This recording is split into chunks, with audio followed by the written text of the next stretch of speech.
Hey, everybody, and welcome to the Think Like a Thought Leader show, where Black entrepreneurs and leaders like you come to learn how to use their impact and influence to build wealth. Today is Juneteenth. Happy Juneteenth, family. We're celebrating the liberation and the emancipation of the last remaining enslaved Black Americans on this same day back in 1865, not too long ago, only 155 years ago. And I tell you, it couldn't come soon enough this year, right? Given the climate in this country, it just seems like more people have a heightened awareness of today's significance, which I'm really appreciative of. And so today I thought it would be only right to do a special Juneteenth edition of the show that specifically focuses on a key way that Black entrepreneurs can begin to build Black wealth more quickly, and that's by securing investors. My special guest, Tommie Powers, also known in these internet streets as Tommie Traffic, has returned to the show to talk about it. And if you're serious about growing your business and creating a legacy for generations to come, you'll definitely want to stay tuned in, because honestly, there is no true freedom without Black wealth. Now, Tommie is a highly successful entrepreneur, a media buyer, and now investor who runs an agency that specializes in visual storytelling and digital advertising to help his clients get their products, services, and other offers in front of more people online. He's managed over $60 million in paid media inside of every industry you could think of. He's on the cutting edge of YouTube ads, having spent his first million on the platform way back in 2014. And now as an investor, he has incredible insider knowledge, and he's here to drop some free game around how we can inject significant capital into our businesses. Welcome back to the show, Tommie.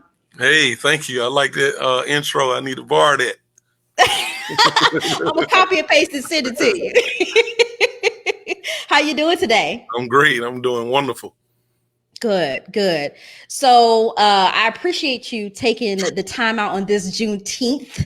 I know you could be doing so many other things, throwing up smoke on the grill or spending time with your family, but you're here to help other Black entrepreneurs understand how to secure another kind of bag, which is investor money. So we have a lot to discuss today, and I want to make the most of our time together. So before we get into it, for those of you watching, I encourage you to share this with someone who needs it, someone who's in business, who might have just started a business, who might be running a business and have been for a while, and you know that they're about building Black wealth and legacies. And as always, if you have any questions, please drop them in the comments, because I think that Tommie here is going to really share a lot of great knowledge. So Tommie, for the folks who aren't familiar with who you are, can you take a quick moment to talk about your greater mission as an entrepreneur and investor?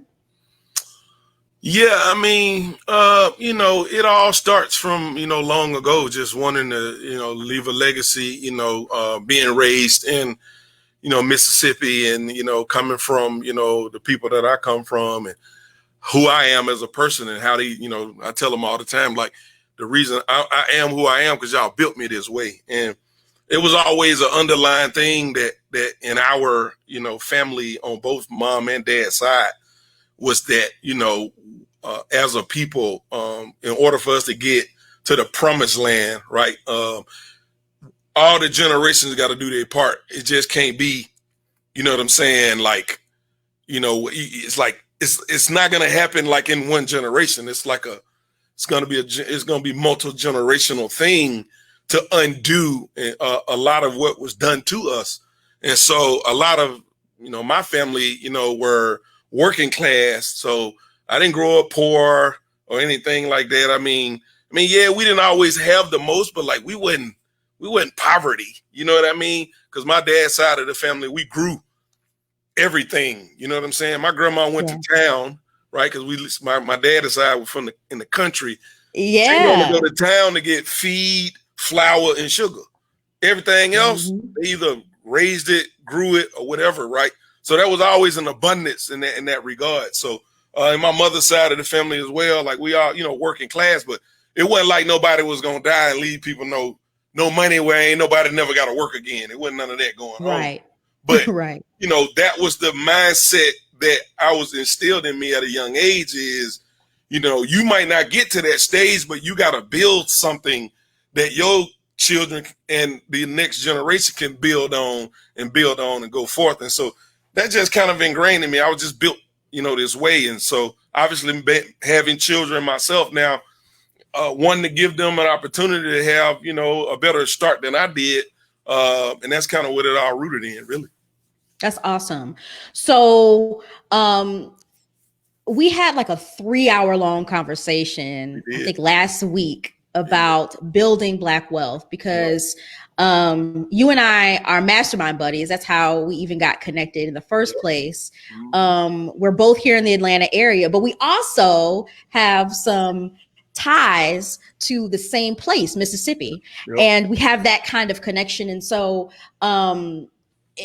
the conversation was so good the other day. We were both like, man, this should have been recorded. And I won't try to recreate the conversation today. But what I do want to do is help demystify securing investors and investments for Black entrepreneurs. But first, can you talk about the moment you knew it was time to think and play bigger as an entrepreneur? The moment, I don't know. I remember, I've always thought that I was playing big. I was having a conversation with my team earlier, one of our clients, and realized we still ain't thinking big enough. So I'm always having them type of moments, but I would say like a turning point was just kind of like being in Silicon Valley, 2015, 2016, 2017, spending a lot of time there and really, just connecting to that. It's like one thing to read. It's another thing to kind of like be in it, kind of in the belly of the beast, if you will. And, it was multiple, circumstances that made me realize I wasn't thinking big enough. But just the fact that being in the room with people and finding out kind of what they're up to and how they moving and how much they worth and all of these things. And then these people seeing value in you. I think that's part of what we as Black people also, right? Is like, if you can't see value in yourself, how somebody else gonna see it in you. And I think a lot of times that's kind of the stigma that we have is, we don't see value in our own selves on that level, and sometimes you need that external validation, you know what I mean? Because that's really what it was for the first time. I was in this world that nobody looked like me, but I'm getting this external validation around my value. And that was definitely life changing for me. Yeah, and I remember you mentioning in our conversation that the conversation among the other people in the room was just so enlightening for you, right? Because you're right, we often don't find ourselves in those spaces. And so, what was the thing that made this whole investor thing click for you, that made you say, okay, it's not as complicated as it seems, it's not as intimidating as it seems, and it's possible for me? Shout out to my man Dave McClure. Dave was just kicking me the game on, buy low, sell high. You know what I'm saying? Like, that's how he kind of gave it to me. And I was like, Dave, like, that's like dope boy talk right there. You know what I'm saying? And he was like, bingo. You know what I mean? His whole thing is like, I invest in undervalued assets, and that's really what the game is at the end of the day. In order to make money, you got to sell something more than what you paid for it. And when he put it into that context, obviously there were other things before that happened, because I was trying to learn the lingo, because a lot of it was just language and stuff that I wasn't used to, words and, a convertible note and a safe and, all of these kind of terms that we can get into. But it's like, I didn't understand those things. And I was trying to get my mind around the terms. But once I would get the terms, like, I know what that is, you know what I mean? Or I know what that is. So when I'm got these terms, and then he kind of put it in that context, it was just like, okay, so y'all just basically hustling on a whole nother level, right? And right then it was just like, say no more. It's over. Say, no more, say less. That's the language. Yeah, say nothing, right? Because that's the language of the street. That's the language from where I come from. Like, we got to hustle. We got to, you know what I'm saying? We got to flip. You know what I mean? That's basically what he's saying. Like, we out here flipping businesses. Really, we flipping our money with these companies, basically. And I was like, oh, okay. So instead of 100 pack, I just put it in a business. I got it. And that was it for me. Yep. That's dope.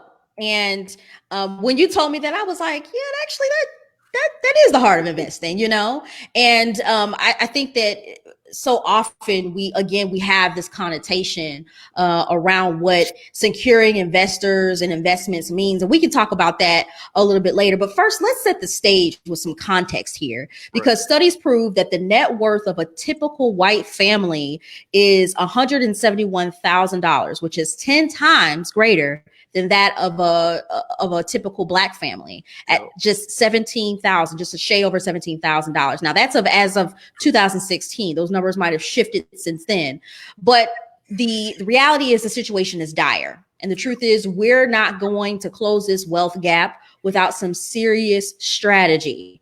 And some even say that simply pulling ourselves up by the bootstraps still wouldn't even give us the economic footing in this country that we would need, the equal economic footing that we would need in this country to accomplish some of the things that we want to accomplish. So Tommie, how can Black entrepreneurs balance this tension that exists between creating their own wealth and calling for the redistribution of wealth, so that more Black people, more of our community can experience it? Can experience it. What do you say to that? I mean, the number one thing is start with, we got to circulate our money within our own selves. You know what I'm saying? Like that's really the thing that we could be doing, regardless of what's going on in the world, and all of the stuff that the hard work that got to be done with social injustice and everything that we've been fighting for forever. The number one thing that we could have been doing from the jump was, or been doing more of, is circulating money within our own communities with one another. You know what I'm saying? Because even without that, what's going to happen is we get more wealth, we going to give it right back to them. You know what I mean? Like the way I see it is with reparations, like y'all going to have to write that check one way or the other. Like they're going to have to write the check. But when they write that check, the mindset that I think we're in now, I feel so much better because I understand, because I believe now we're a lot more of us are woke. Like there's been plenty of us that's woke, but like a larger percentage of us now.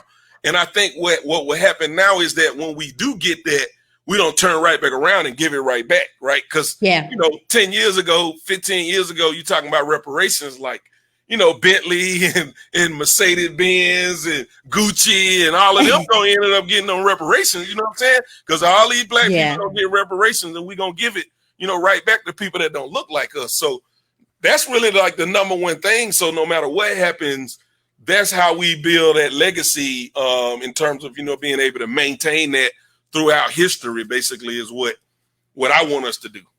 Yeah. So we were talking a little bit about this the other day, but you mentioned like, man, even in the midst of all this unrest, even in the midst of this pandemic, one of the things that you believe is going to happen is a lot of these companies are going to start handing out money. We've already seen companies like PayPal create grants. Facebook has created a grant program specifically for Black-owned businesses and businesses owned by people of color. Right? So you've been back and forth in and out of Silicon Valley for like the past 5 years. What gives you that confidence to know that this time around, the money is going to come, that sort of wealth redistribution is going to come through that, through that? I mean, we're going to demand it. That's what's going to happen. That's why I'm so confident. Like, we're going to demand it. I'm going to demand it. I know there are people around me that they're going to be in the same boat. And that's really the reality with everything that's going on right now, is because we demanded it. Our voices are being heard. We're being supported with people with large platforms and the whole nine. And we putting that pressure on folks right now. And so at the end of the day, it's like, I don't know if they want this wrath right now because it's strong. And that's really at the end of the day, to be frank about it, right? All of us and our collective voices is what's making this pop. It ain't no one individual. It ain't no one faction. It's a collective. And we got allies on the other side now that's joining us as well, right? So it ain't just us and our plight alone. We got allies. We call them allies, right? So when you couple all of that together, and you got the people that don't look like us speaking up against this as well, and when we're gonna demand it. That's why. You know what I mean? Yeah. I think it's just as we're more educated as a collective, and there's a lot of people operating in silos and things that are going on, but these things are going to start coming to fruition. But more than anything, because we're going to demand it. Yeah, absolutely. And I'm really proud of us for using our voices to get on one accord to demand things like that, right? We're seeing, in addition to calling for more equality, like we're being more specific about it, right? A lot of these brands, a lot of these corporations thought, I think initially, that releasing some copy and pasted PR crafted statement aligning with Black Lives Matter movement would have been enough. But what I really am grateful for is that we said, nah, that's not enough. Yep. That's not enough. Here's what we need from you. And we're still seeing a lot of that being demanded and being rolled out. It feels like right now, a lot of corporations are trying to play it safe by nibbling along the edges. We saw the changing of the Aunt Jemima brand, Uncle Ben. And, a lot of us are saying that's great. It's a wonderful start. But it doesn't get to the root of the problem, which is over 400 years of economic inequality, which has created a lot of this wealth disparity in our country. So you're right about it.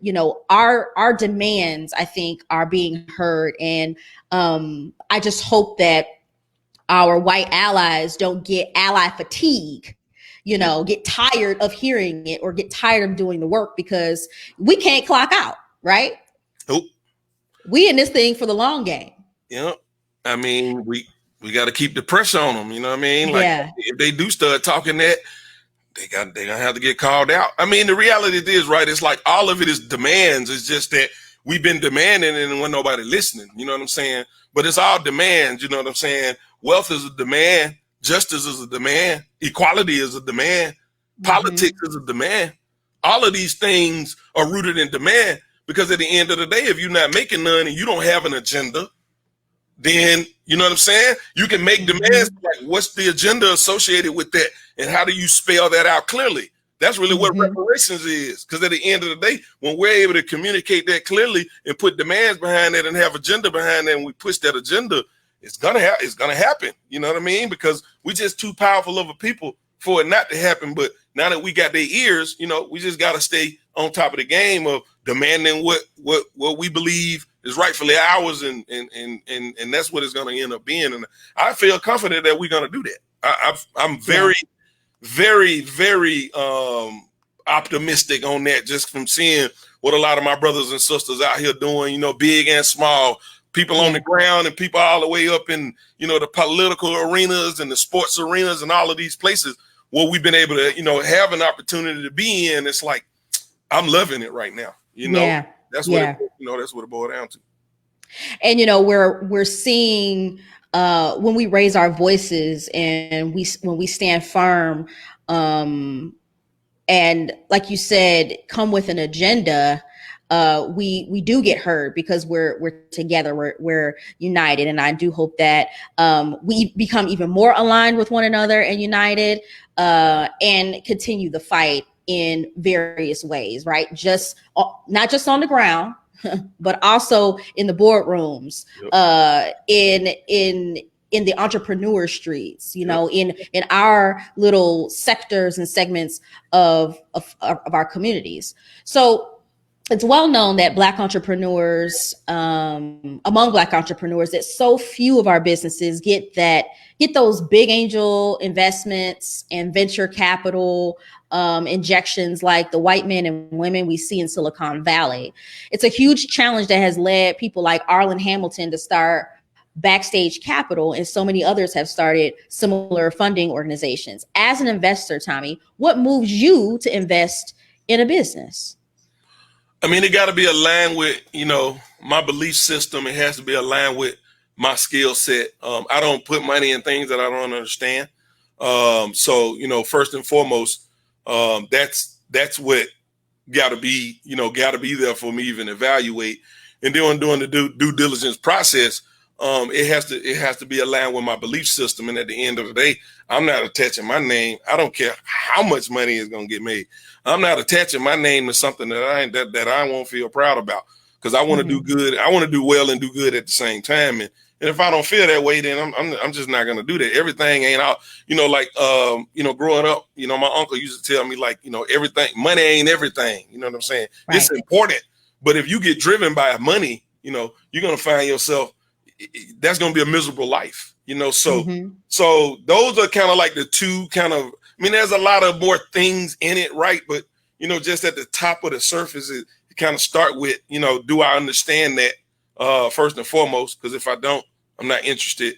And then second of all, will it align up with my belief systems? And if I can't kind of get both of those two things together, then it's not going to be a right fit for me. So what are some of those values that you have that are just unmovable? The way I explain it is like this, you know what I'm saying?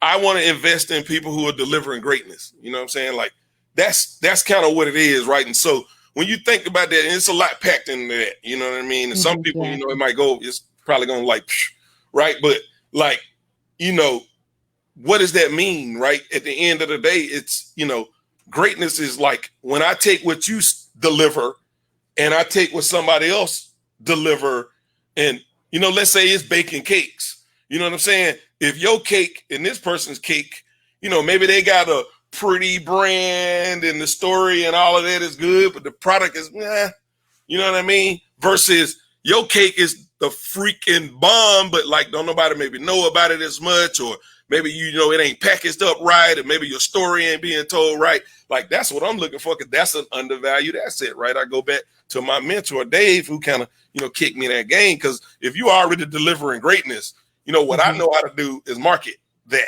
You know what I mean? And that's really where my skill set lies. So that's how I think about it. That's awesome. And as a media buyer who's been in this game, you made your first dollar online in 1993. Y'all, this man made his first dollar online in 1993. Isn't that crazy? Yeah. Who was thinking of making money online in 1993 except for Tommie and a few other folks? John Henderson. That's my boy. That was his idea. It wasn't mine. So I don't want to take credit for that. I always give him props. That's his idea. Right. Shout out to John Henderson. So, yes, Tommie, because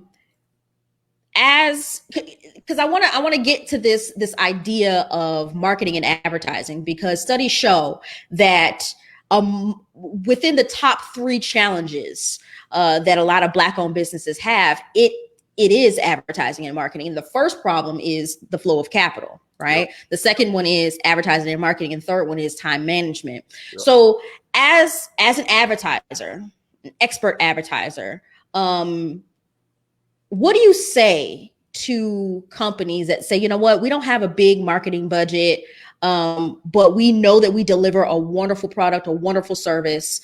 The mission and the vision of our business are both aligned, and they're big, and they're going to make a big impact, right? Yep. How do they prepare themselves for an investor like you? So I think there's a lot packed into that question that we could go a lot of different directions again. But I think one of the things I want to make sure that we do at some point is talk about the different types of investments, and really breaking them down in terms of what makes sense for different people. But in terms of getting them ready, there's a lot to that. But, for me personally, I can't speak for every investor. So I want to make that clear. Like, I'm not speaking for every investor out there. I'm talking about my personal, you know what I'm saying? Like, it's a math equation for me. You know what I'm saying? Because there's a lot of ways to get attention and eyeballs on you. I don't delve into a lot of those arenas in terms of the Genius Zone that we operate in. I partner with people in these other arenas, but our Genius Zone is rooted in digital advertising, and we spend money on advertising.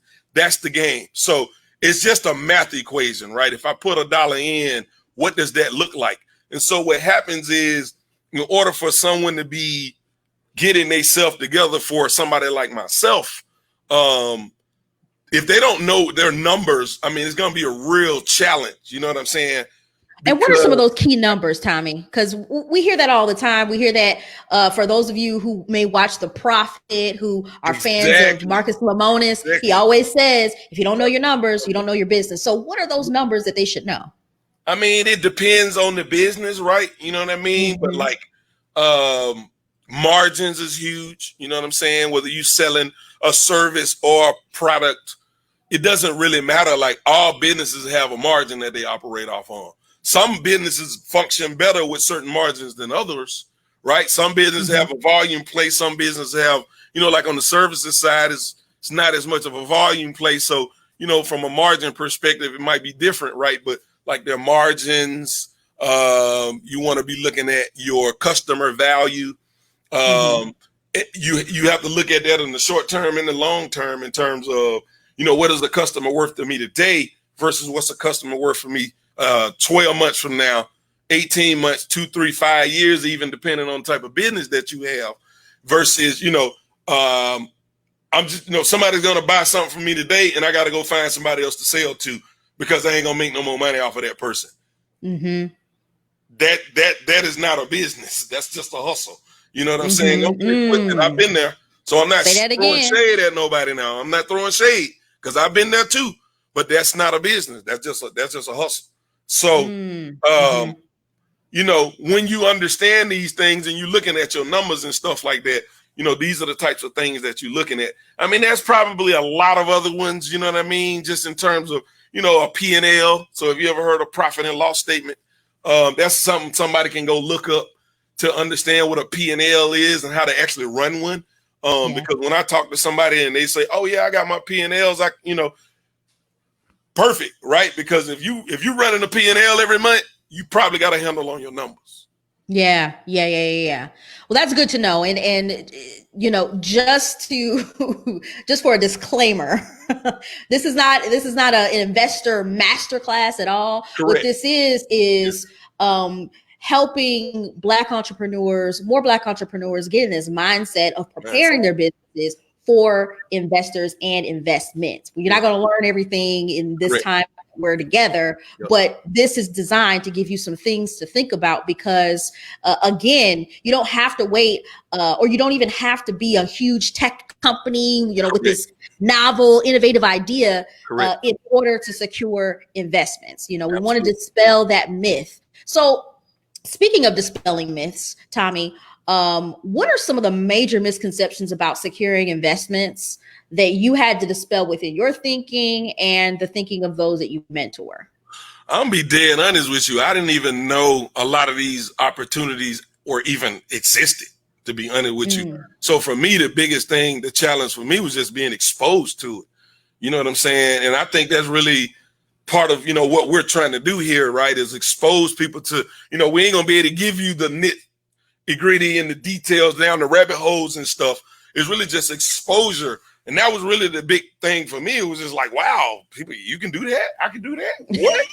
You know what I mean? It's just not knowing because you don't know what you don't know. You just out there doing your thing, you know, making it happen. You know what I mean? Just doing whatever you do and, you know, trying to get it jumping. So, you know, that was the real thing. So I didn't really have no myths or I didn't really have these kind of preconceived notions about a lot of this stuff because I really didn't even know it existed. And I think what happened with these experiences that I've had, I've been able to come back and talk to people looking like me, friends of mine, guys that are making millions of dollars and talk about these things. And they were like, oh yeah, I ain't know about that. You know, and just started realizing like, wow, I feel good now because I know this dude making like 5 times more bread than me and he ain't know about this. You know what I'm saying? So it was just exposure really, you know, more than anything. That's the big thing that I want to point out is just like being exposed to the options that are available. And how can people do that? Because I mentioned earlier, there's different Black-owned venture capital funds, Correct. like Backstage Capital and others. But for the entrepreneur who's sitting here and thinking, you know, I'm just starting my business, or I'm just trying to get stabilized right now, but I know in the future I want to incorporate attracting investors into one of my business growth strategy plans. How can people get exposed? Because not everybody is going to have the opportunity to go to Silicon Valley and to sit in certain rooms. Tommie, what do you say to those entrepreneurs who really are hungry for that kind of knowledge? First off, I would say it doesn't matter what level your business is, you could get capital. So I want to make sure I make that clear, because I didn't know that when I was starting out, you know what I mean? So there's ways to get capital regardless of the stage of your company. It's just a matter of when are you ready to make that decision that that's the path you want to go on. The other thing I would say is not so much how to get exposed, but more about what makes sense for me in my circumstance. And so what that means is you got to do some research. You know what I mean? Like you're not exempt from the process. You got to do the research. So that's why I talk about like these different types of investment. You got to start doing the research to try to find out what's available, and then try to figure out what makes sense for you. Because at the end of the day, you're selling, you know, me and you was talking the other day, right? And I was like, what's your X? Right? It's like, what are you Xing for? Like, what's your X, right? Like you like raising money is just like selling. It's the same thing. It's just instead of selling your product or service, you selling the idea of your future value, right? So who is that going to make sense to? Who is that going to make sense to, though? And so that's why we can go down to these kind of like different types of investment vehicles, because certain things is not going to make sense to certain people. So you can pitch them till your eyes turn blue, you know, or whatever, you blue in the face, or however the saying goes. You know, certain opportunities that certain types of investors just never going to look at that. You know, so a lot of it is really like trying to find as much information as you can, and then trying to understand those different types of things to know, like, here's my circumstance. Who are the types of investors and people and companies that exist that this type of thing that I'm doing would be attractive to those people. And then obviously I don't need investors right now because I'm doing this and I'm gonna do it down the line. Or if it's, well, I need to get investors right now. So obviously you got to make that decision. Can't nobody make that for you. But once you've decided that that's what you want to do, you got to be able to figure out who is more likely to be receptive to what it is that I'm doing. And that's going to improve your chances and your hit rate. Because a lot of the, you know, raising money thing, to be honest, like it's very, it can become overwhelming because you have to be thick skinned in terms of being able to be told no a lot. Yeah. For me, that's what I learned going through, you know, different things, is like how many times I don't like to be told no. So that was like, yo, I don't think I want to do fundraising. I think I'm, you know, when I raise money, I'm gonna get people that know how to do that on my side. You know what I'm saying? Yeah. Did I answer your question though? I mean, I know I probably kind of went off of it a little bit, but I think the point that I was just trying to make is like having, you know, understanding the type of business you have and who's the most likely to be attractive to that type of business is really kind of the secondary action outside of, okay, let me figure out what options are available to me and figure out what bucket that I kind of fit in. Yeah, that makes perfect sense. And I think that, you know, you and I both have a marketing background, and it just makes the process for attracting investors, I think, to us makes perfect sense, because it's really what we have to do pretty much every single time we're selling a product or a service. You know, you have to, of course, have your value proposition, the benefits, the features of whatever it is that you're offering. You have to know who you're talking to. And, you know, you have to know the value of what it is that you're offering. So, Tommie, how has your advertising and media buying background prepared you to become an investor outside of understanding the overall marketing principles, you know, that it takes to attract investors? That's a very interesting question because it kind of like it kind of like organically.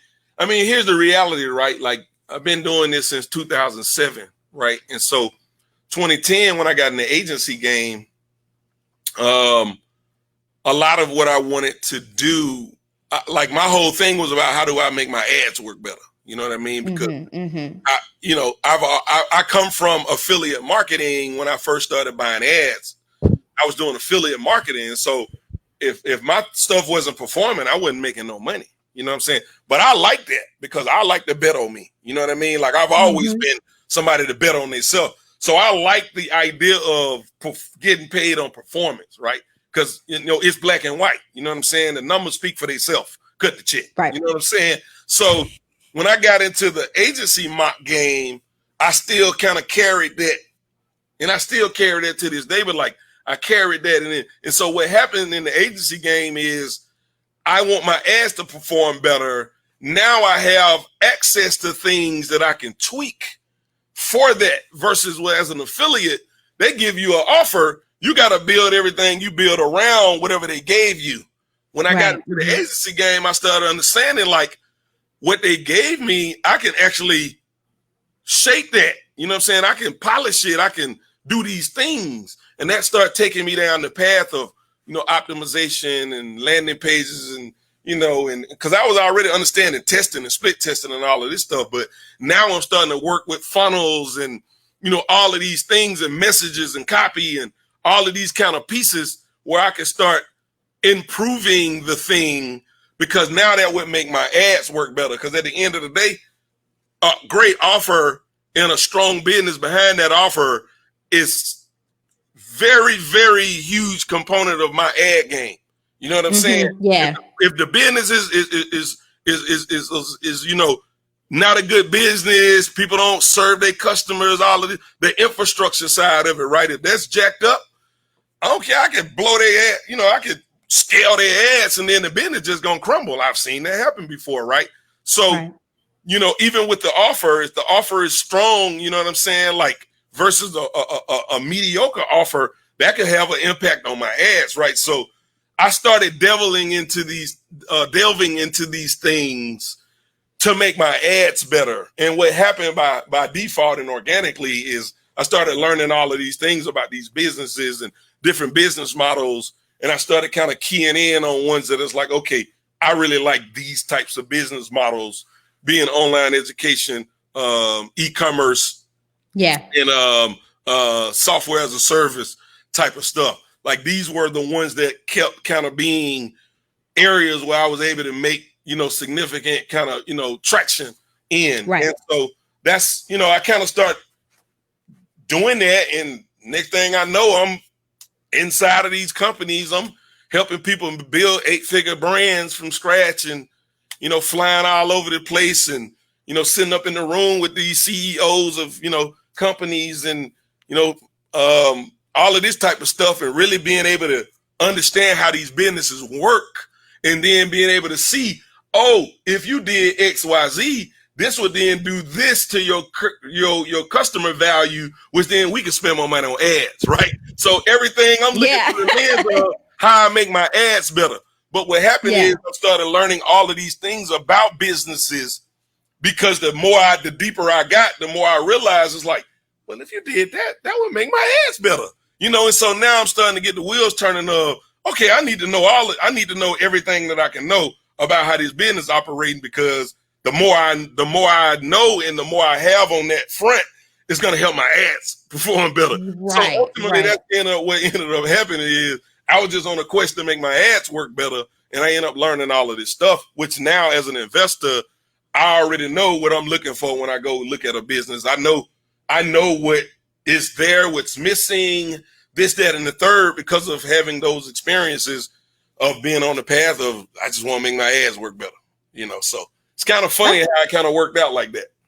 Yeah, because it sounds like, you were dead set on mastering your craft, And as a result of that, you were able to open up this other pathway for you to build wealth and for you to help other companies build wealth. And I know that that's really important to you because we've had multiple conversations about how necessary it is for Black businesses to put themselves, or Black business owners to put themselves and their businesses in position to really make money. And one of those ways, again, is having other people cut the check. So earlier you talked about wanting to discuss the different kinds of investments. Yep. And I think that that is very important because we have some people who might be watching who may have e-commerce businesses. Right. They may have service-based businesses, consulting businesses. They might have media companies, right? I have a media company. They, they might have these different kinds of businesses. So can you walk us through some of the most common types of investments so that our viewers can know where to get started when they start their research process? I mean, probably the one that a lot of people probably see the stories written about is venture capital. And the reality is, 90 something, probably 90+% of most businesses is not venture capital. It's not a venture capital investment opportunity. Venture capital game, I mean, obviously it's changing now. And I'm just going to speak on my own experience of dealing with it. I think if you talk to, 100 venture capitalists, you get 100 variations. But in essence, for me, what I saw was the unicorn game of, a unicorn is a company that has $1 billion or more valuation. So if your company can become $1 billion valuation, VCs are not going to be interested in that as an investment vehicle because their motto is predicated on, if I put enough money in certain, companies based on the math, a certain number of them become unicorns. Some of them maybe like get close to that. But a large percent of them will probably fail. But the net of that is, we'll 3, 5, 7x our money, over the next 10 years or something like that, which, they got long money. They'll play 10 years like that. Right. So, most businesses just not going to be, venture capital type businesses. Now, the other side of that is there probably are some companies that are venture capital type investments that maybe we're having a hard time communicating. This is what I found, like particularly when we're trying to solve problems in our own community, people that don't look like us that write them kind of checks, they just can't connect with it. You know what I mean? Right. Yeah. So a lot of times what'll happen is, you'll run into that thinking like, okay, maybe I'm just not a venture capital, investment opportunity. When reality is you are, and you have something big, but you just can't get the people who can write that type of check to invest. Yeah. Because you just can't connect with the, type of business. I mean, the problem that you're solving. And so I see that a lot. I've seen that a lot. Yeah. And honestly, I've seen that too. For those of you who might watch Shark Tank, there was a Black-owned business called Curl Mix that pitched, and I believe the sharks, they couldn't connect with the idea of the Curl Mix offer, which, is essentially empowering natural haired women to mix their own, to make their own hair care products. And it was like a kit and people, and it's mailed to you. And so the sharks really couldn't connect with it. And as a result, they severely undervalued this business. And in order to cut the check, I believe they wanted a huge part of the company. And so the founders of Curl Mix decided to walk away from that, from the offers that were put on the table. Correct. And so, Tommie, you're absolutely right. And that's just one example, one of many examples. And so I think that's another huge reason why a lot of Black-owned businesses often don't get the attention of venture capitalists and they don't get the funding. I think it's less than 2% of Black-owned businesses actually get venture funding, and it is because of that disconnect. Yep. So that's like the one that a lot of people hear about. There's private equity, there's angel investors, but a lot of angels are looking to invest really early stage because that they know that their company down the line may be able to raise venture capital money, or they may be able to, it's different types of angels, but from my experience, a lot of them kind of play like it's almost if you think about the NBA and then you think about college and then you think about high school and then you think about AAU. You know what I'm saying? Okay, yeah. Catching them kids at 8, 9, 10, 11, 12 years old, the Nike and Adidas and all of these companies investing in these AAU and all of this kind of stuff, because it's like, this kid is like the best 11-year-old in the country, and by the time he's 18 years old, he might be a megastar, and so we want to catch him. You know what I mean? That's really what a lot of like angel investors, from my experience, kind of operate on that. Let me kind of find the like super early, opportunities that is going to become this, whatever the case may be. Private equity is just, they kind of like ROI driven. If you ask me, it's really a flip mentality. I mean, at least the ones that I've dealt with. Now I know that there's a lot of other PE, we say PE for private equity, that play at a whole other level, right? Where you talk about a company like that do real estate. My boy was just telling me about them. Blackstone, I think the name of them are. They got like a multi-billion-dollar portfolio, and they do. So a lot of their deals in the real estate space, they're investing, 30, 50, 100, 200 million, and they might not be messing with the dude that's gonna buy a $40,000 house and flip it for 65. You know what I mean, or whatever. Right. Yeah. So, but private equity guys tend to be more ROI driven in terms of like that flip type of mentality. And again, this is me generalizing my own experience. Right. You still got to do your own research. This is not investment advice. I have to use them disclaimers or whatever the case. Right, absolutely. My experience, right? But the one that's probably the most exciting to me is crowdfunding. Crowdfunding, there's something called equity crowdfunding. So you have crowdfunding, you have equity crowdfunding. And can you define what crowdfunding is for some folks who might not fully understand? I think a lot of people do, but Kickstarter, Indiegogo, these type of platforms where you can collect money from a crowd, like a bunch of people, but it's not an investment instrument through a Kickstarter. It's really a pledge, if you will. So let's think about even your Patreon thing, right? Yeah. That's a crowdfunding type of thing where they're not going to get equity in your company, right? They're going to get some other value in exchange for their pledge. You know what I'm saying? Right. That's like a typical crowdfunding. But in the equity crowdfunding, people actually get an investment instrument. It's regulated by the SEC and all of this kind of stuff, but it's a way for companies to raise money from lots of investors, and they don't have to be accredited, which is very key, because accredited investor, I think you have to have at least $1 million in assets, and I think you have to make at least $200K in income on an annual basis in order to be qualified as an accredited investor. But with equity crowdfunding, the Jobs Act of 2012, which is an Obama initiative, by the way, which I know people ride on Obama and different things like that. And, I'm a black man and I love seeing Obama in there, but there was a lot of things to be desired. So I won't get political in this. But one thing Obama did do for and I think it's going to really be valuable to black people, is the Jobs Act of 2012. And you can look this up. But in 2016, the equity crowdfunding, regulation crowdfunding is what it's called. It kicked in.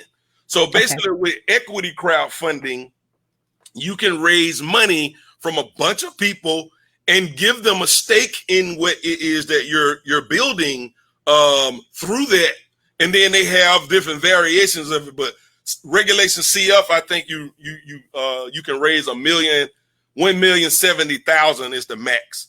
And then there's like regulation A, which is like a couple of tiers. I think regulation D is maybe the next one up, which is like 5 million. And then I think regulation A tier 1 is like 20, and then tier 2 is like 50. But a lot of these numbers are starting to may go up because there's some litigation and some lobbying and a lot of other things going on in this space right now, where they're looking to lift that 1,070,000 cap to like a 5 million cap, where basically you can go out to a crowd, like literally you can go to your customers and say, invest in my business. You know what I'm saying? And get a piece of the upside in my company. You already use my products. Like, it's amazing. So equity crowdfunding is like, I'm really excited about it, because I think when someone is delivering greatness and you can take that and tell the right story around that, I think you can galvanize a group of people who, they don't have to be sophisticated investors. They might be putting up $100 a pop, $500 a pop, $1,000 a pop, you know, and you can go out here and raise $1 million like that. And all of these people get to share in the upside. They become evangelists. They can even convert into marketing really for you. So it's really, really wonderful on that front. So I probably missed a couple different versions of it, but I think venture capital, private equity, crowdfunding, angel investing, and then probably there's like friends and family, right? Like that's kind of like the thing that a lot of people know about, is just like, you know, friends and family is like people you know that believe in you. That's a really popular way to do it as well. Well, I appreciate you giving that rundown of the different kinds of investments that businesses can position or business owners can position their businesses for. Because again, when people think of investors, they have this, they get this vision of some super powerful guys in suits and, you know, the idea of pitching on stages in boardrooms and in boardrooms. And, you know, for a lot of people, public speaking is right up there with death, you know, like it's like a lot of people don't want to do it. And it does take a lot of gumption. So this is incredible. So for those of you, again, who are interested in growing your business, scaling it, and building wealth, you definitely want to do more research on the different kinds of investments that Tommie just talked about here. So Tommie, as we wrap up, talk to me about the prevalence of, talk to me about how entrepreneurs can really retain some control, or retain, what's the best way for entrepreneurs to retain control inside of their businesses when they do attract these investors? And I know it depends on the different kinds of investment structures and things like that, but I think some of the fear that, or some of the misconception or misunderstanding among a lot of Black entrepreneurs is that, man, if I start getting investors, then I might lose control of my business. So can you speak to that? I couldn't help but think about when you were saying that, you know, these other ways to get capital that we don't know about. And I'd be happy to talk about that if we have time. But to answer your question, contracts, you know what I'm saying? Everything is a contract. You know, I got a guy, Stephen Rogers, who has mentored me, and he's a former Harvard business professor, and, you know, been on boards of like large companies and all of this stuff. And, you know, he was just giving me the business when I was talking about a potential, you know, opportunity that I was working on. And he was just giving me the business on, you know, how are you, you're going to get equity, but how are you going to monetize it? How do you get your money out? Like, you know, he really was, you know, killing me on that. And basically he told me, in all, you know, for lack of a, you know, long drawn out explanation around our conversation, is pretty much is like, whatever you decide you want to do, it's just a contract. It just becomes, what are you contractually obligated to do? And so when it comes to control, you can, you know, Jeff Bezos is a perfect example. He owns 12% of Amazon. That's why he's worth $100 billion or whatever it is, but he only owns 12% of the company. But make no mistake about it, he's in full control. So, you know, all the contract at the end of the day, you know, everything is negotiable, right? Everything is negotiable. So it boils down to, what are you asking for, right? Because if you're not asking for the right things, you're going to get exactly what you ask for. And if you don't know what to ask for, that's what you're going to end up with. So I think it kind of starts with saying, like, what's important to me? Because some people might not be on the control kick, but the ones that are, if you know that's important to you, you need to make sure that that's front and center when you're having these conversations. And when you do your contract, you need to make sure that you get legal representation that can make sure that you get the language proper, because it's all in that contract at the end of the day. And that's really what it boiled down to. That's why I say Jeff Bezos, he only owns 12% of Amazon. I mean, y'all can go look this up. This is not just me, talking or whatever, but he in full control. So, what is that? You know what I'm saying? Like, what is that? You know what I mean? And it's like, it's all in the paperwork. It's all in the contract. Can't nobody go to Amazon right now and, even with the board and all of that kind of stuff, because board can position and do certain things. And I think he controlling the board and the executives and everything, even though he only owns 12%. So my thing is like, would you rather own 12% of $1 trillion company, or would you rather own 100% of $1 million company? You know what I mean? Like, I think I'd rather be the former. You know what I'm saying? Like, absolutely. So that whole control thing it's not really rooted in percentage of ownership, right? It's not really rooted in. It's like literally like an isolated circumstance that can operate outside of all these other things that you need to do for your business. And you can do those things and give up certain aspects, but if you want to control, you can do that too. So I think a lot of people, we get caught up in, well, if I get them a certain percentage of my business, then I'm losing control, and that's not true. Because if that was true, then Jeff Bezos wouldn't be controlling Amazon right now. Man, thank you for dispelling that misconception, because that's even something that I had. Like, I had a thing around that. So let's talk about the thing that you mentioned right before you answered this last question. I think you wanted to talk about the different kinds of the alternative funding strategies. Is that what you wanted to cover? Yeah, I did. I was thinking about that when you was talking. I was just thinking about like all of these other ways to get money. There's SBA, there's microloans, there's something called revenue-based financing, where they will finance you based on your revenue.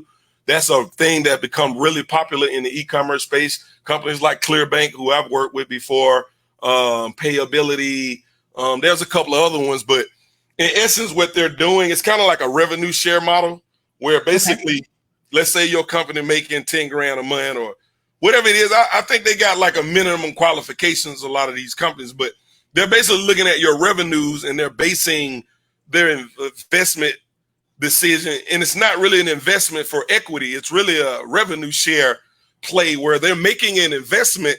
They're not going to take any equity in your company. They're just going to take a percentage of your revenue until they get paid their money back plus some percentage, right? So if you watch Shark Tank, think Mr. Wonderful, right? Think, royalty deal. You know what I mean? That's in essence what that type of model is. And it's become very popular, particularly in the e-commerce space, with online education and physical products, especially like Shopify. If you run Shopify store like this type of stuff is actually available to you. So then there's venture debt, which is another, so you got debt, you got different versions of debt. There's something called venture debt, which is, probably for, companies that are going to try to play a unicorn type of game. But there's a lot of different ways to like get capital. Debt is not a bad thing. It's just about, it's like they tell you about your credit. It's like, if you pay your bills, your credit will be good. If you don't, your credit will be bad.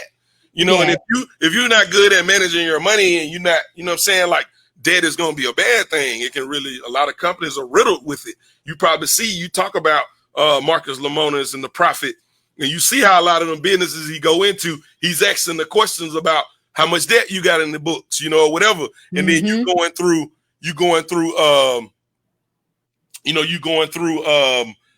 what's on that list of things, in terms of like debt on the balance sheet and all of this stuff.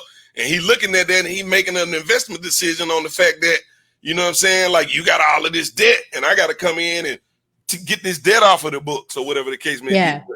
But if you use it right, it can be very valuable. So it's a lot of ways. But I think the main ones, like I said, SBA, microloans, revenue-based financing.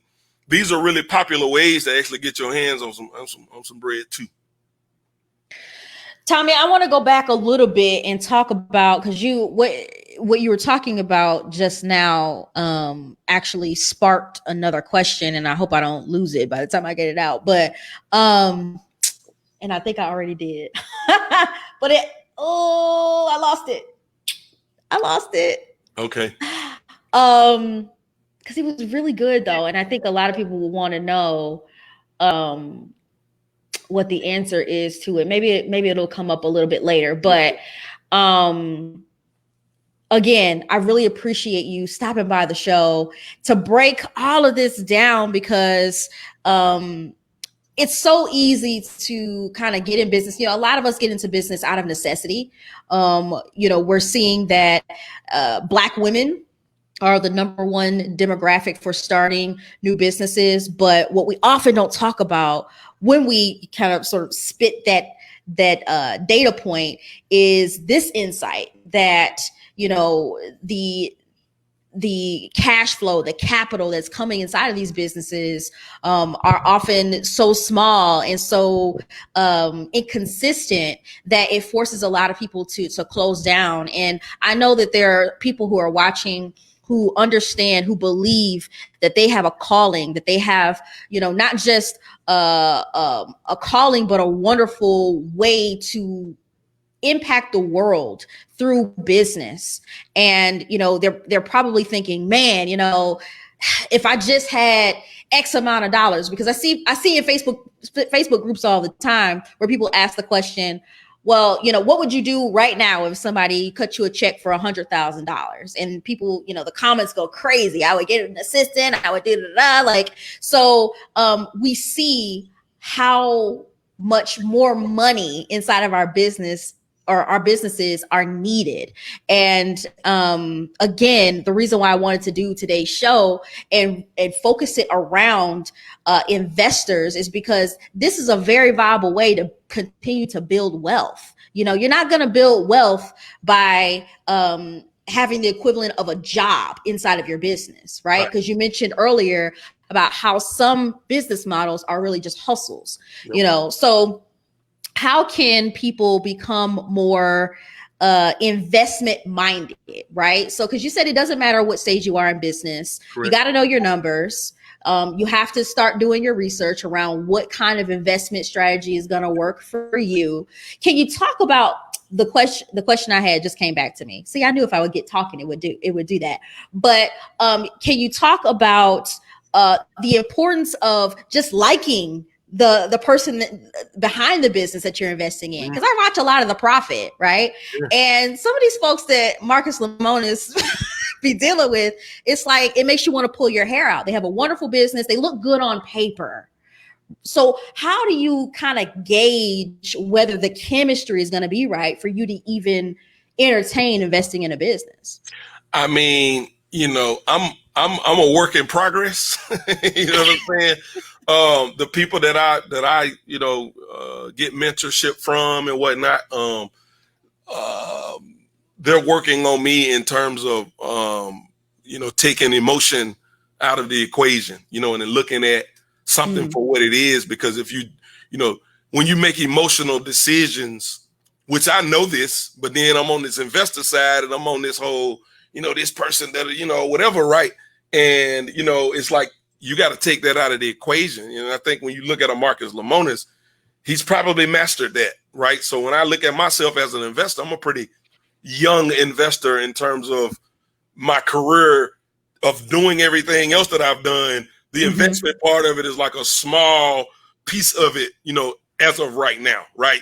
So I'm still kind of young. And so what I'm learning is the emotional component is being able to remove, like somebody can still deliver greatness and we might not get along. You know what I mean? So it's like, are you going to let that get in your way of, it's a couple things go with that, right? It's like this person who maybe y'all got a personality clash with, but they employing 100 people or 50 people that look like you.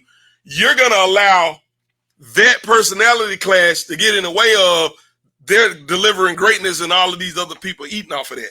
And when I said that to me, I had to sit back and be like, wow, you know what I'm saying? So it's a fine balance. It's one of them dances. And I think it's one of those things where, there is no right or wrong answer to that. It's just a matter of to each his own and each individual person. But for me personally, my patience is like that long.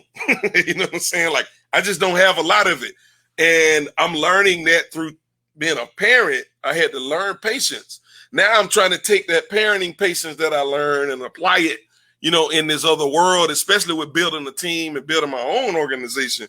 But even from an investor lane, it's like looking at it for really what it is without the kind of emotional baggage associated with whatever that is, and then making a decision about, is this something where I can add value to and not only be winning for myself, but I'm playing a bigger game, and when you don't think about it on that level, you just get caught up in the friction part of it, and you miss kind of like this bigger picture. So that's really what was happening with me with, so people that are mentoring me is like, I get that. You still don't ever want to if you don't want to work if you don't want to get up and go to work, you know what I mean? Like, what fun is that?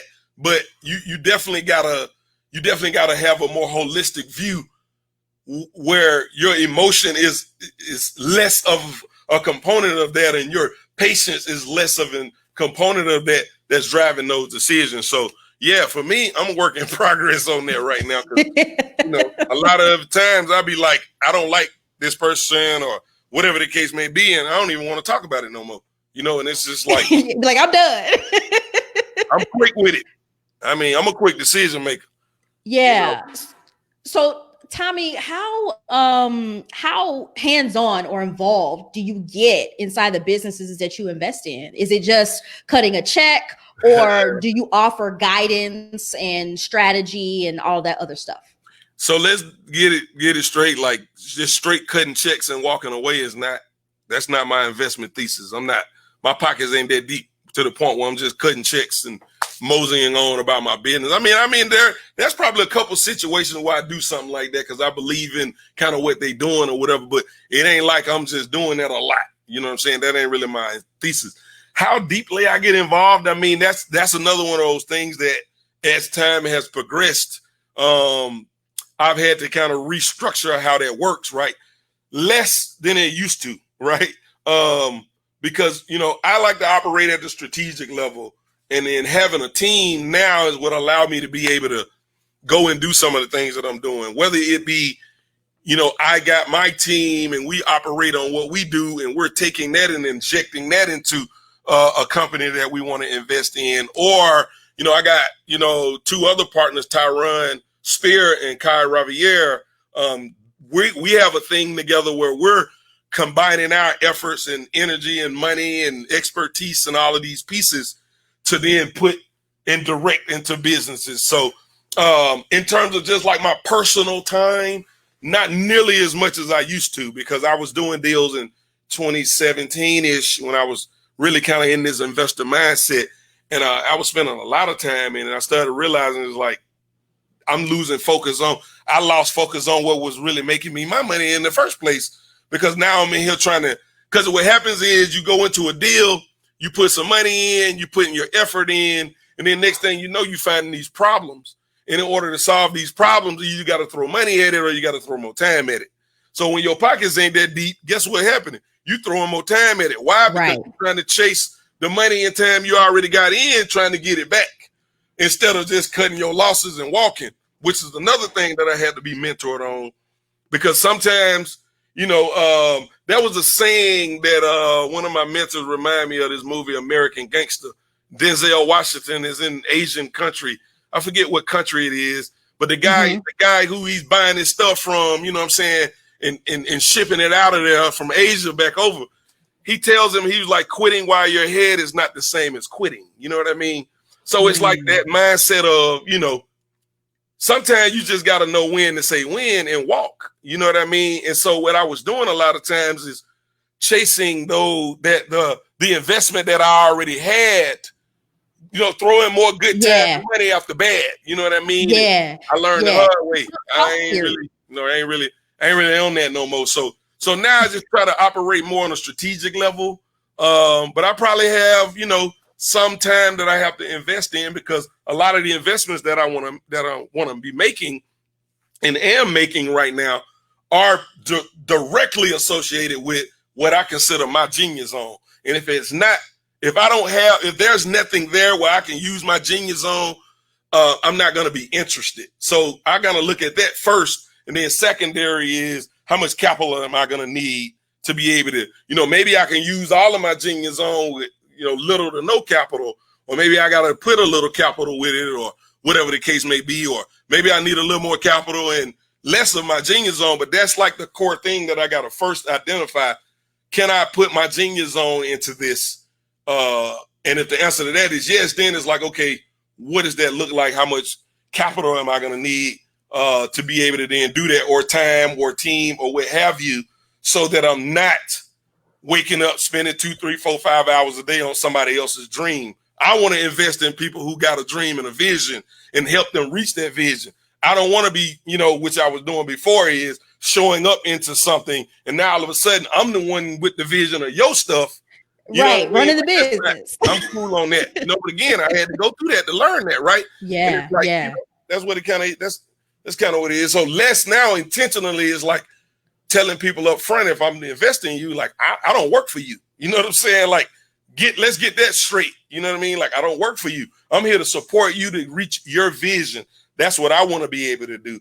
And a lot of that is due diligence too. Like that process that we talk about, due diligence, is the process that you go through to determine, do you want to invest and what is the right terms for that investment? That's a process, right? And so a lot of that is being identified in that due diligence process to be able to establish those things. And I just had to learn it all the hard way, and now I'm doing better at it, And Tommie, throughout our conversations, and I'll say this, and I've said this to you personally, every time we talk, I learn something new, because you're at a point in business where you have so much wisdom to share, and I appreciate the way that you break down some of these concepts, because it's really easy to just kind of grind your way out, or your way into to wealth. But what I want people to understand who are watching is that it is very possible for you to accelerate your success with the right investors. And what the ultimate takeaway, I think, from today's show that I got was that it's all about relationships.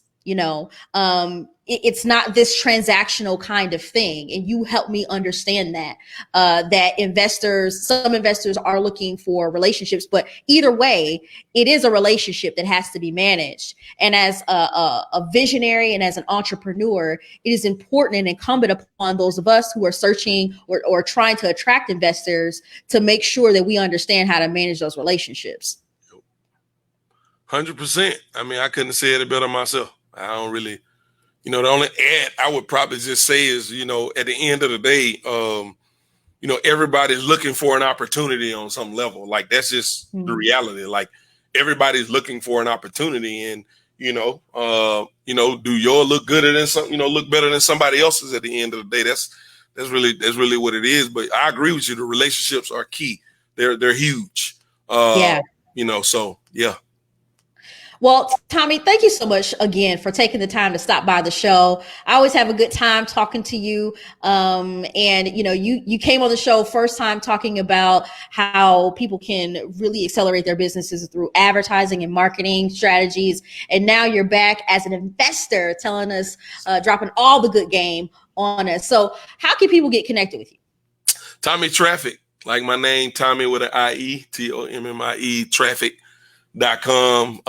Tommie Traffic on. I really don't be on socials like that these days, but I got like a social media handle on all of the different places, Tommie Traffic. So ain't hard to find, but I definitely, in my little world doing my thing, but ain't too hard to find. Well, thank you for your work, because it's important to hear from people like you. I wanted to have this investor conversation with a Black voice, and to get that perspective, and to let people know, like, look, there are investors out there who are searching for, the right businesses that look like us, and it's more attainable than I think a lot of people think. So hopefully we were able to demonstrate that today. And again, thank you so much for your time. One more thing I will say, what I realized throughout all of this stuff that I did and going through and dealing with is a lot of times, and we're seeing this transition now where they're listening to us. But a lot of this stuff was like folks just be talking to you, and there's levels to this game, right? So what I had to figure out how to do is decipher what's being told to me, and then then take that and be able to communicate that on, because we got our own language. You know what I'm saying? Yes. Call it what you want to, like, we got our own language, right? And so that language and our language is just a total disconnect. You know what I mean? So at the end of the day, that was really what's rooted in for me. Is a lot of what I try to do is I try to take that language from that place and put it in a language where somebody like me can connect with it. I kind of think about talking to like my family and my brother and sister and siblings and cousins and stuff like that. If I had to like explain something to them that they don't know nothing about, we gonna get on our backwoods Mississippi, you know what I'm saying? Broken English, you know what I mean? The whole thing or whatever. And that's kind of what I try to do, because I know, a lot of us, I know how to communicate with my people, right? You know what I mean? And so, so that's really like the thing. A lot of it is really just trying to decipher what's being said, and then putting it in the context where you can kind of connect with it and understand it.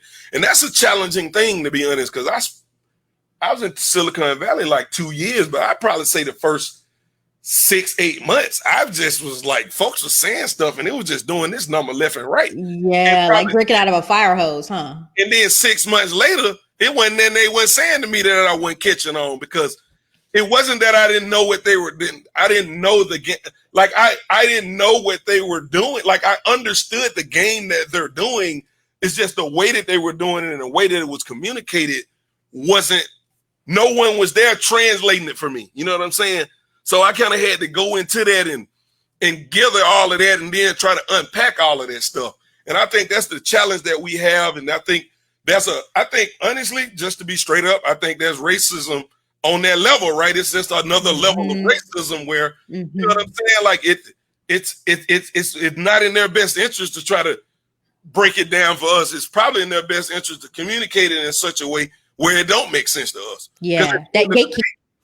Everybody is hustling. They just doing it on different levels. At the end of the day, when you really can connect with that, it's like, okay, because I can do that. And a lot of us can, right? That's what we do. That's what we doing. That's what we got to be doing. We got to be out of here hustling. But then you got to figure out how to convert that hustle to an actual business. And that's where it gets tricky when you don't got the right people around you, or you got people talking to you that don't even talk your language. So you got all of these things going on and trying to juggle. So I can understand. I mean, I think I just want to leave with, like, I know that it can be overwhelming. You know what I'm saying? But hey, nobody's exempt from the process. So I'm saying all of these things because I've been through the overwhelm. I still get overwhelmed with things. I ain't gonna get front like I got it all figured out, right? I get overwhelmed with things too. And it's okay. That's part of the game. Because if you're not being overwhelmed, you probably ain't really doing that anyway. You know what I mean? So if you really out here making moves and you really trying to level up and get your game up, and you running into overwhelm and this, that, and the third, you probably doing something. And so I just want to like put that out there, right? Because, I ain't, all of this stuff that I'm talking about, I had to learn this stuff from mentors and circumstances and all of these things to kind of get this stuff, to be able to condense it down and feel like, okay, I know how I'm gonna use this for myself now. I know how I can communicate this to somebody else now. I know how I can tell my partners. I know how I can tell my clients or whoever that I'm working with and how we gonna get money together. I can take this game and I can, use it in that fashion. So, but it's overwhelming at times, and it's okay. And just keep seeking knowledge, keep, doing the work, putting in the work, and just leveling up from a mindset, because it's all the mindset. Yes, absolutely, 100%. Well, you heard it there from Tommie Traffic, my good friend and mastermind buddy. We talked about how to secure the bag with investors. Thank you so much again, Tom. We got to have you back on the show, my man. Anytime. And if you enjoyed this conversation and if it inspires you in some way, I'd love to hear about it and know your number one takeaway. So do me a favor and drop down in the comments and tell us what your aha moment from today's conversation, what it was, okay? And also don't forget to share this content with a family member or a friend who you know might run a business and you're thinking about the future of that business and how to attract investors. And finally, in an effort to stay true to our vision and remain unbought, unbossed, and unapologetic, we've created the opportunity for those of you who enjoy this content to support us monetarily through Patreon. For as little as $5 a month, you can invest in a network dedicated to creating programming for the uplift and the enrichment of Black people through entrepreneurship. So to patronize us, please visit thinklikeathoughtleader.com. Scroll down to the bottom of that page, hit that green button that says, let's build this. Or if you are more comfortable giving a one-time investment, you can hit that blue button. And I want to take a quick moment to say huge thanks to our newest patron, Janessa Martin. Your monthly investment is going to help build a groundbreaking multimedia company that will shift paradigms and empower a generation of leaders and entrepreneurs with thoughtful programming and high quality content. So to learn more about how you can do the same, go to thinklikeathoughtleader.com. Please consider becoming a patron. Thank you in advance for your support and happy Juneteenth. Bye, y'all.